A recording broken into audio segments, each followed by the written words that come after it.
You've probably felt this, right? That moment. Maybe you're at a slot machine, maybe somewhere else entirely, but everything just seems to line up. That first symbol drops jackpot. Then the second, yes. Another jackpot. Your pulse just starts hammering. You lean in, you're holding your breath. That third reel slows right down, teasing you. And then, click, it lands just one tiny spot above the line. Whew. No win. But that feeling, that crazy rush of being so close, it's really something, isn't it? It's almost more exciting than just missing completely. Well, that specific feeling, that tantalizing almost win, that's what we're going to unpack today.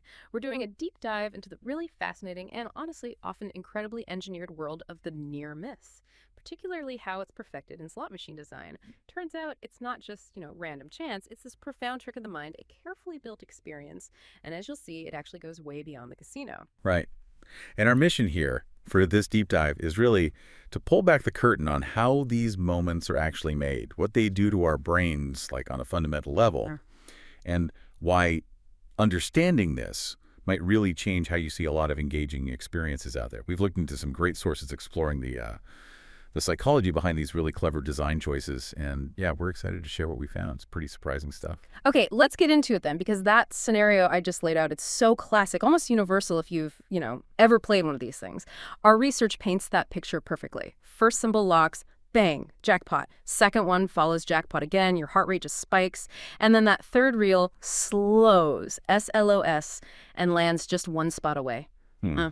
You don't get the prize, obviously, but that feeling, that rush you get, even though you lost, it's so potent. It honestly feels like you were supposed to win. Like fate just, I don't know, blinked. Yeah, and what's really fascinating, the key thing here, is that this isn't just random bad luck. It's not some cosmic coincidence happening by chance. This is exactly what casinos and, well, designers of these kinds of experiences very deliberately call a near miss. Hmm. And it's absolutely not an accident. Slot machine designers especially, they've spent decades, literally generations, fine-tuning how often these near misses show up, and crucially, where they appear on the reels. It's not just a happy accident for them, it's a meticulously, carefully engineered psychological hook. That's the term they use. They know exactly what they're doing, positioning that symbol just out of reach like that. Think of it less like randomness and more like a precision-guided nudge for your brain. So, okay, that really brings up the question. Why? Why does this almost feel so incredibly powerful? I mean, logically speaking, you lost, right? Spin is over, no prize. So why isn't it just like any other loss? Just a miss where you kind of shrug and maybe walk away? What makes it feel so different from, say, getting three totally random, unrelated symbols? Well, this is where the neuroscience Yeah. studies we looked at gets really interesting. And it's a vital piece of the puzzle. Yeah. Your brain, right in that near-miss moment, it actually doesn't register it as a straightforward loss.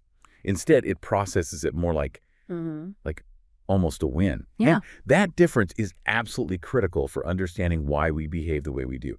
Neurologically speaking, these near misses, they activate the exact same reward centers in your brain that actual wins do, honest-to-goodness wins. These are the deep parts of your brain that light up when you feel pleasure or anticipate something good. Your brain's yes button, basically. Hmm. So when those symbols nearly align, dopamine, that really powerful feel-good chemical, it just floods your system. Ah, okay. Dopamine. Exactly. And once that dopamine hits, your behavior changes. Maybe subtly, maybe not so subtly.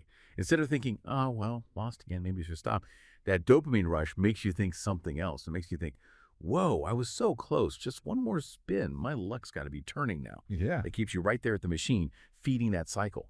All because your brain got this powerful little mini reward, even without the actual cash payout. It's a really strong internal loop. It's kind of like, nearing the finish line in a race, that feeling of being almost there. It energizes you more than being miles away, even if you haven't crossed it yet. Okay, right. And this is where it gets really, really interesting for me. Because what our research kept showing is this stark contrast. Almost winning actually feels more motivating than a total clear miss. Like if you get a row of complete junk symbols, nothing close. It's just kind of meh, boring, you shrug, maybe you move on. Your brain just goes, okay, loss, full stop. But when that jackpot is just one click away, that activates your imagination completely differently. You can almost taste the win. You picture it. It feels like a real imminent thing. That's exactly right. That activation of your imagination, that's absolutely key. And it's where our own cognitive biases start running the show. Makes you start believing things about the machine that just aren't true. You start thinking your timing is getting better, or, your luck is building up somehow, like the machine is warming up, getting ready to pay out because it knows you're getting close. Of course, it's not. It's purely by design. The machine doesn't care about your timing or luck. It's just running its program. And that program is expertly designed to make you believe you're on the verge of winning, to pull you into that just one more spin loop. And this isn't just a new digital trick either. Even the old mechanical slots, like over a century ago, they had basic versions of this. Physical gears designed so the last reel would kind of seem to struggle for the winning symbol, created that same drama. Modern digital machines, they just use super sophisticated algorithms now, backed by tons of player data, psychological research, all to optimize this effect, down to tiny fractions of a percent, all to maximize player engagement, keep you there longer. Wow, that historical angle is fascinating. So they've been honing this for ages.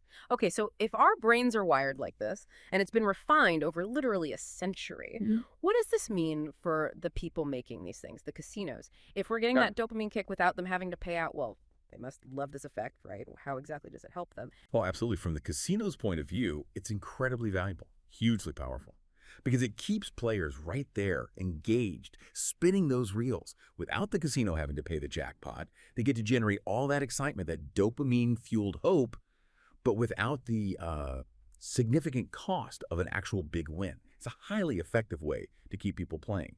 Works on a subconscious level. Keeps you invested in the game, even though mathematically the house edge is always there. In fact, this psychological effect is so strong that some places, some jurisdictions have actually stepped in. They've moved to regulate or even ban artificially programmed near misses, meaning they can't just code the machine to show near misses way more often than random chance would allow. The idea is to try and keep the game fair, even if your own brain is kind of working against you. Right, okay. That's a pretty big hurdle for them, banning the artificial programming. But like you said, and our research backs this up, these near misses still seem to happen often enough to matter. So how do the designers get around those rules? How do they keep that psychological hook in place if they can't just program it in directly? Well, this is where the real cleverness of the designers comes into play. It's quite ingenious, actually. Even with regulations demanding that the actual winning combinations have to be truly random, they still find ways, very smart ways, to create these psychologically powerful near misses naturally, or make them seem natural. They do it mainly by manipulating the real mechanics and something called symbol weighting. Symbol weighting. Okay, what's that? So think about a classic slot reel, like a physical one, but it works digitally too. Instead of every single symbol having an equal chance of landing on the pay line on any given spin, designers can subtly tweak the probabilities. They can make jackpot symbols, for example, more likely to land just above or just below the pay line. So while the odds of hitting the actual three-symbol jackpot might still be incredibly rare and genuinely random according to the rules, the individual jackpot symbols themselves, they're programmed to show up more often in those tantalizing, almost their spots. It's like a bit of sleight of hand with probability. The overall chance of winning the big prize remains fair, statistically, meeting regulations. But the visual experience for you, the player, is deliberately loaded with these so close moments. They follow the letter of the law, but they keep that powerful psychological hook working. They're manipulating your perception of chance, even if the core odds are fair. Wow, that's incredibly subtle and sophisticated. So what does all this mean for us, for the players, or really for anyone who uses apps or games designed to keep us hooked? Yeah, what it really boils down to is this. When you see that jackpot symbol just barely miss the line, remember, it probably wasn't just bad luck. This raises that important question, right? What feels like chance is often a very deliberate, highly researched design choice, one that taps directly into how your brain is wired. It's your brain, really, not the machine's randomness, that's doing a lot of the heavy lifting and keeping you spinning, keeping you invested, keeping you thinking, okay, just one more try. It's this incredibly complex dance between design, psychology, and our own human nature. And like you said earlier, it happens everywhere, not just in casinos. That really does reframe the whole experience, doesn't it? The near miss isn't just some random quirk. It's a powerful psychological tool, expertly put there, tapping right into our brain's reward system to keep us playing, keep us hopeful, even when we're technically losing. It turns that loss into this compelling, almost win. A little glimpse of success that kind of overrides the reality of not winning. Understanding that, I think, is crucial to just being a more aware participant in any experience that's designed to grab and hold your attention. Absolutely. Couldn't agree more. And knowing this, it really makes you start to wonder, doesn't it?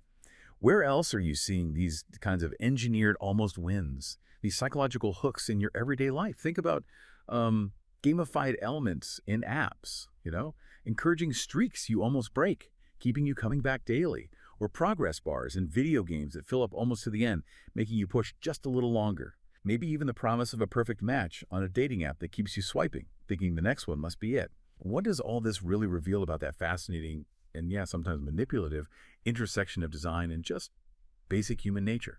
Once you start looking for them, you'll probably see these carefully built almost moments absolutely everywhere, all competing for your time and attention.